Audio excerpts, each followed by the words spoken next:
Cal. Good afternoon, and welcome to this special Island Stat Sports Talk. I'm your host, Earl Baston. Joining me is the CEO of the Bermuda Cricket Board, Mr. Cal Blankendow. Cal, obviously, there's a lot of talk right now going on regarding the national cricket team and players unable to travel to India. Can you give us an update on what is actually the scenario for the team? Yes, so the team departed good afternoon, Mr. Bears and Bermuda. And everybody wants to know about the national team heading to India and Malaysia to represent Bermuda in the Cricket World Challenge League 2 playoffs starting February the 27th.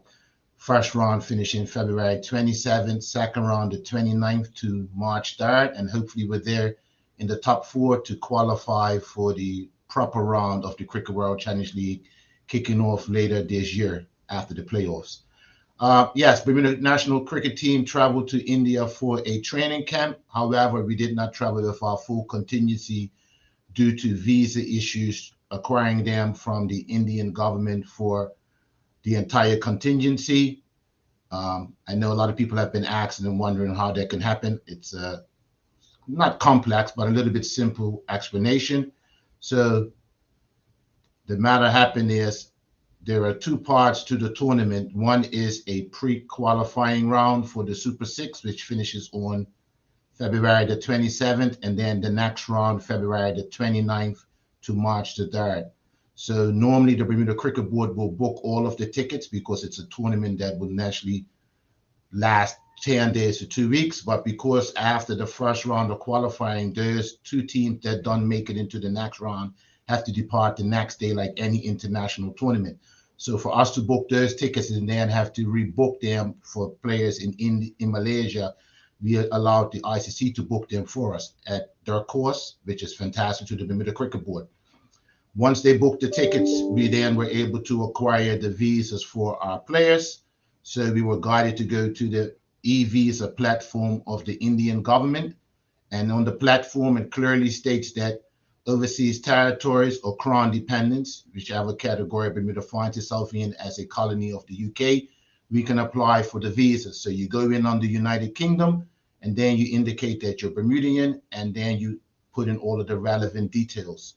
We quickly noted that those Bermudian passport holders only were denied a visa. The British passport holders were granted a visa inside of 48 hours. So after that process, we went back to the e-visa platform to get some information from them. There was a discussion at one point, but after that, they told us to go back to our governing body. So we went to the ICC to speak to BCCI, who is the Indian Cricket Council, to speak to the Indian government for the visa.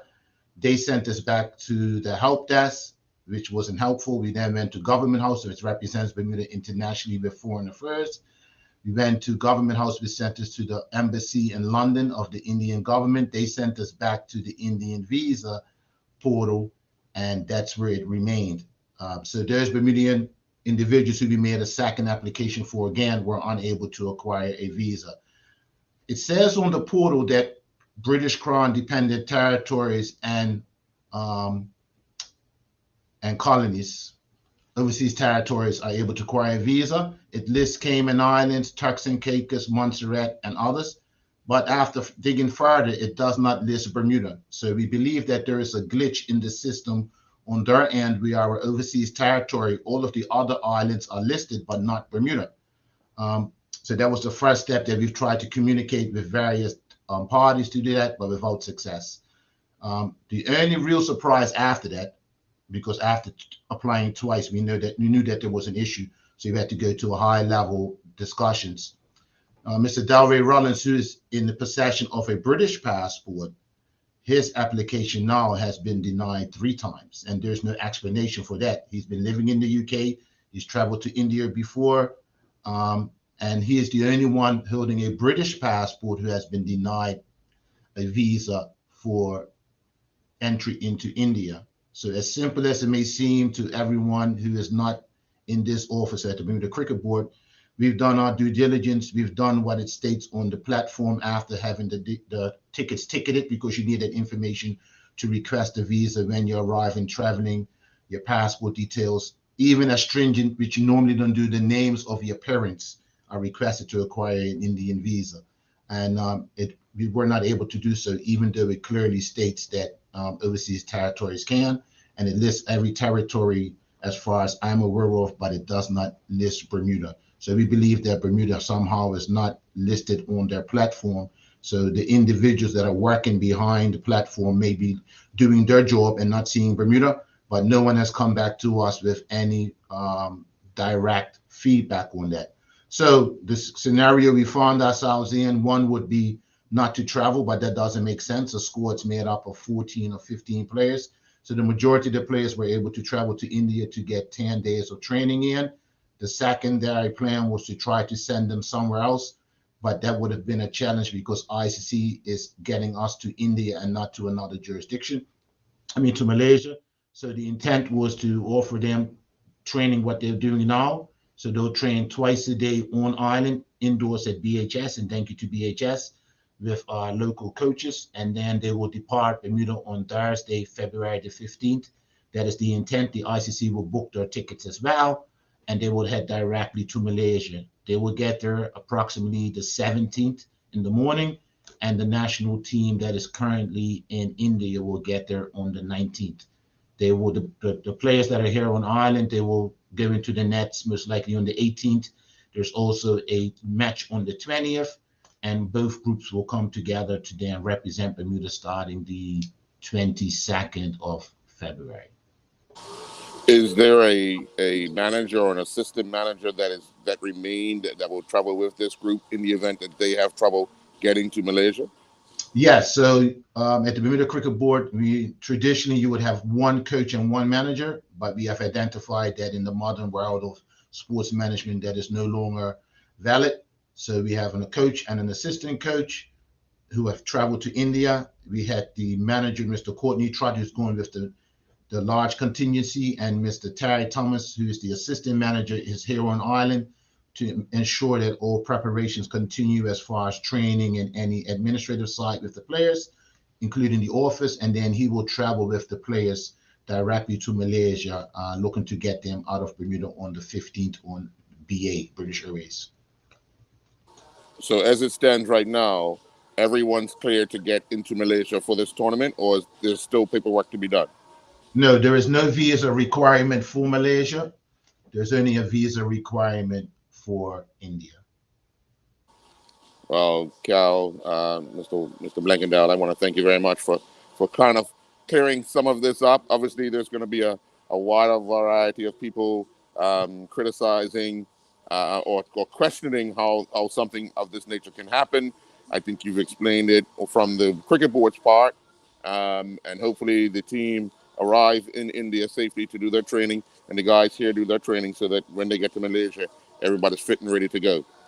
Yes, and again, we've noted that the ECB had a player flying from England for a major test to go to India, and he was denied at the border, probably for a different reason based on ethnicity. We won't get into that, but the control of who enters into any nation is at the discretion of their immigration ministry and the government of the country. So we've done everything we were told to do. It's clear on a platform to access it, to upload it, to apply for it. You're eligible, but after further digging, we noted that Bermuda was not listed, even though it says clearly British overseas territories or crown dependents and all other islands are listed.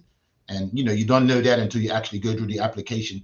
So they've never even told us that's the reason, but we're trying to say that's the only reason we can see, because Bermuda's not listed on that platform, and hopefully they update it. And again, this is something that we were surprised with because we've been in communication. We were advised to go to the platform and e-visa. It worked for 60% of the individuals, not for the Bermuda passport holders. And again, also a British passport holder, Mr. Dalray Rollins, was denied for at that time. We don't see any reason why, as a professional cricketer and having traveled to that country before. So we can only see that it's at the discretion of those in India who made that decision. It's out of our hands.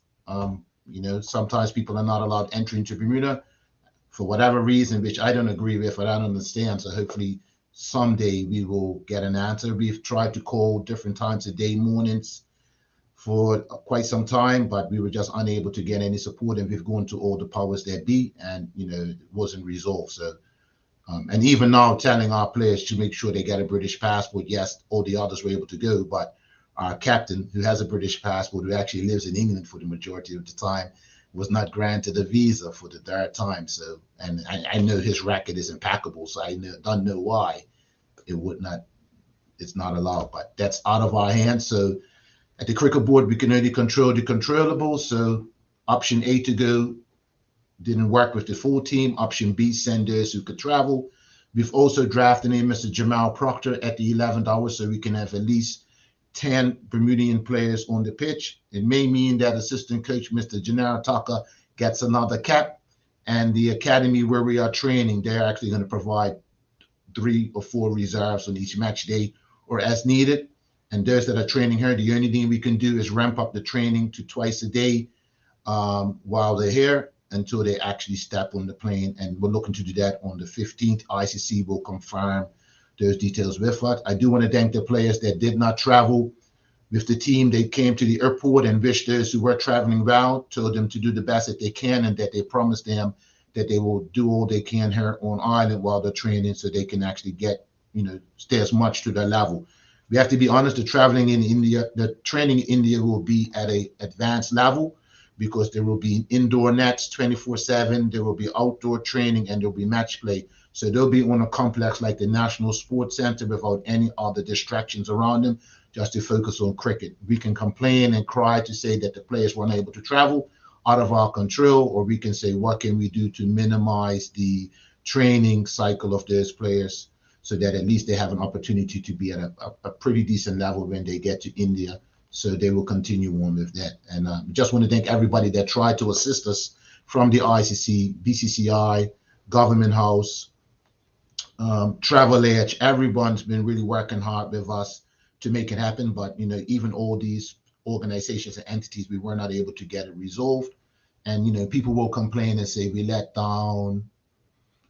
the players down, and we didn't do what we didn't do. We know here in the office, we've done everything that we could do, and the only thing we can do is force another country to allow entry.